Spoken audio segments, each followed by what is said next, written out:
Hi, Professor Emotion here. Today's episode is Same Person, Two Emotions.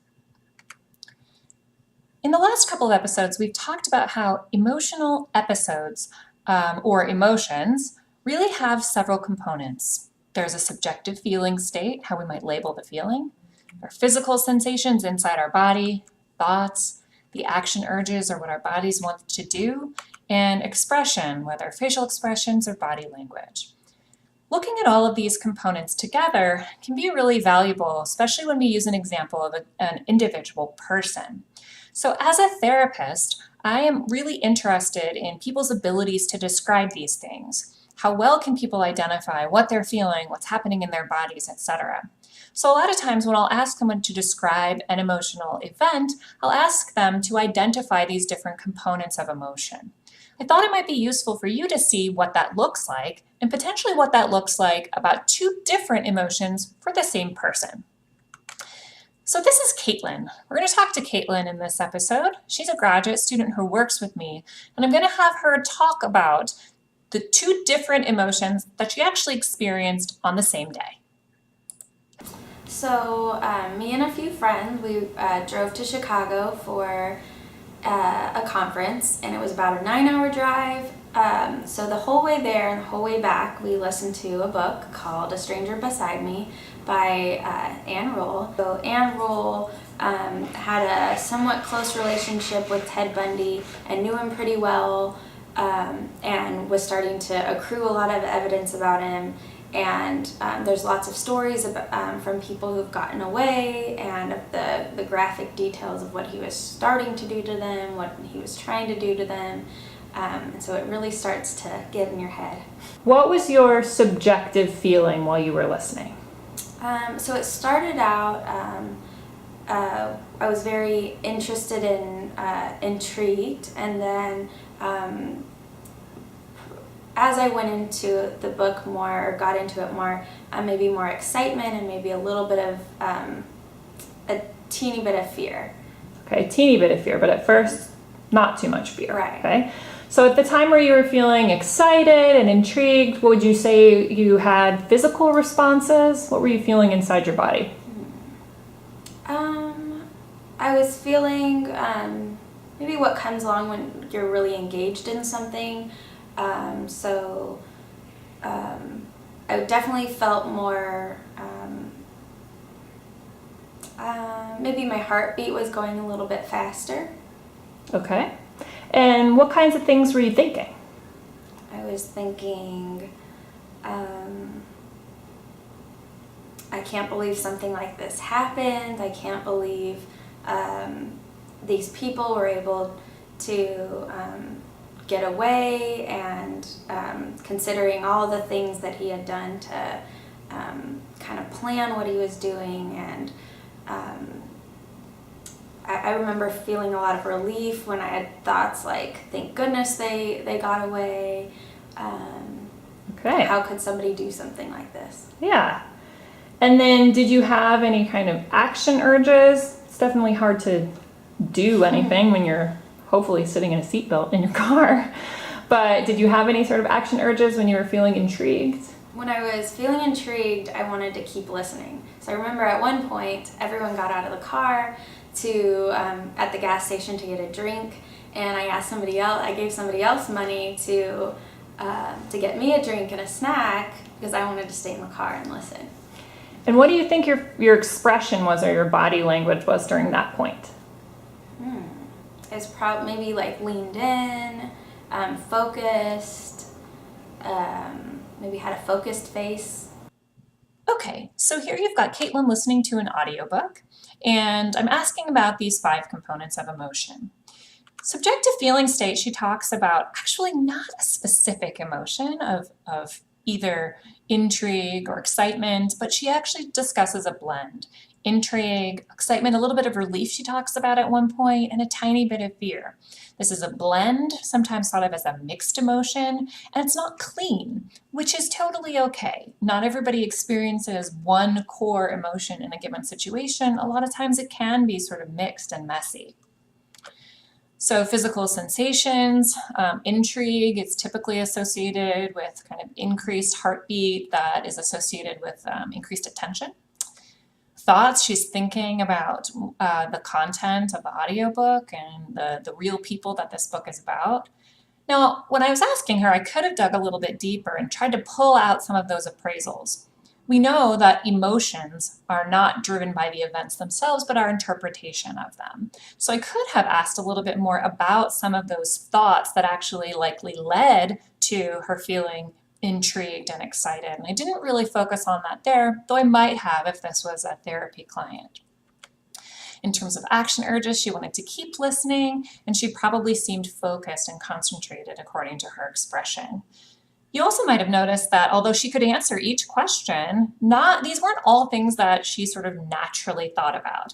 And that's probably more true of positive emotions, where we're maybe not as aware of some of the components of emotions because we're just riding through the positive emotion. Positive emotions tend to happen more frequently and at lower levels than negative emotions. Negative emotions tend to stand out a little bit more than positive. You can kind of get that from the way that Kaitlyn was responding to my questions. So this was her first emotion. Now let's actually go back and hear about a different emotion, sort of about the same event that she experienced later that day. We got back to Arkansas at about 8 p.m. It wasn't dark yet. It was starting to get a little bit darker. I went to visit my husband at the fire station, hadn't seen him in a while, hung out there for a few hours, and by then it was pitch dark. And that's when the fear set in. So I was driving from the station, going home to a house that nobody's been in for 2 days, and everything's pitch black outside, and I get home to a dark house, and I start thinking, what if Ted Bundy's in my house?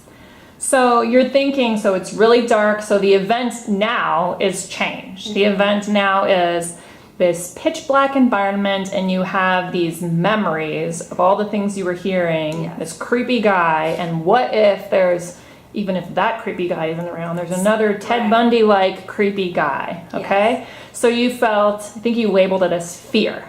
Oh, yeah. Okay, so what were your physiological reactions then? So my heart was definitely racing. I was definitely very tense. I was very alert,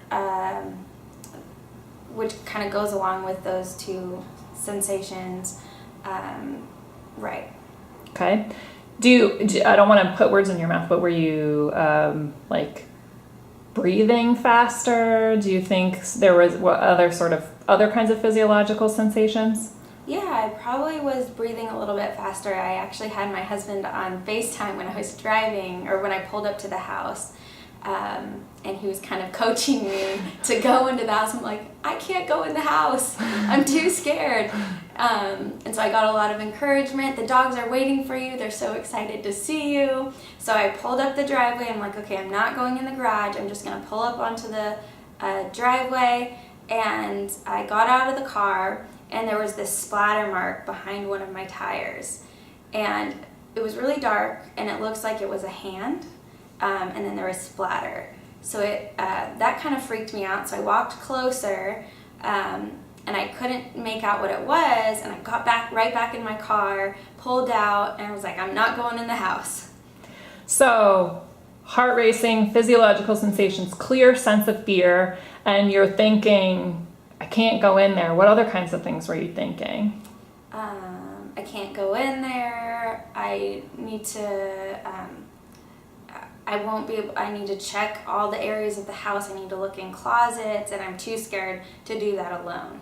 So I need help. I need support. I need another person. Mm-hmm. Okay. And then your action urge was? To get back in the car. To run away. And drive away. Right. Your action urge was to get the hell out of the situation. Yes. Yeah. And if someone had seen you at that time, whether on FaceTime or if someone were able to look at you when you were driving the car, what would they have seen your expression? A scared face, probably. So what is this? So a scared face means what? I don't know exactly what, but just like tense or something. Tense, you just raised your My eyebrows a little eyebrows, bit, your eyes got bigger. Yeah. I was probably I was scanning things around me, so I was looking all around. Probably my eyes were open wide. So here we have a different event, but it's actually really related to the initial event, right? Maybe if she hadn't been listening to that audiobook, when she went home late at night, even if she was alone, she wouldn't have been sort of thinking about Ted Bundy and maybe wouldn't have experienced that really strong subjective state of fear that she experienced.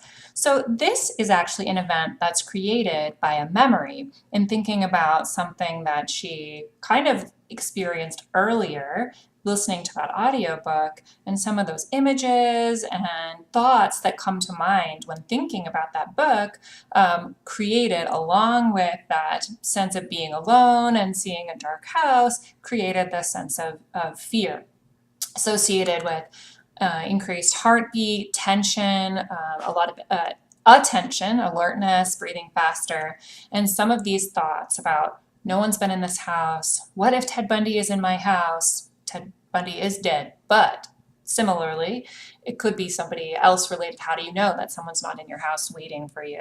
I can't do this alone. And these thoughts, I can't do this. What if there's somebody creepy here? I don't know. I can't find out by myself. I don't want to find out by myself. Has to be associated with fear. And then fear has this really strong action urge of get out, escape. That fight or flight reflex. In this case, for Kaitlyn, at that particular moment in time, it was really flight.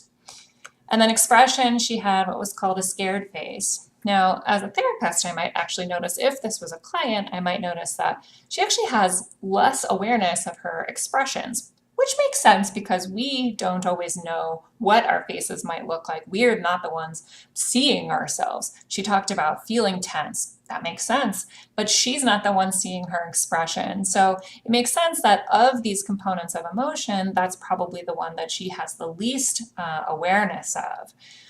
Overall, I thought these were two good examples of events that created different kinds of emotional experiences for the same person. And you can kind of get a sense of how, as a therapist, I at least might sort of talk about the different components of emotion. It's also interesting to think about the appraisal aspect. So it's not just an event, but it's how we're interpreting it and some of those contextual factors that really go into how an emotion is elicited and what that emotion might look and feel like for a given person.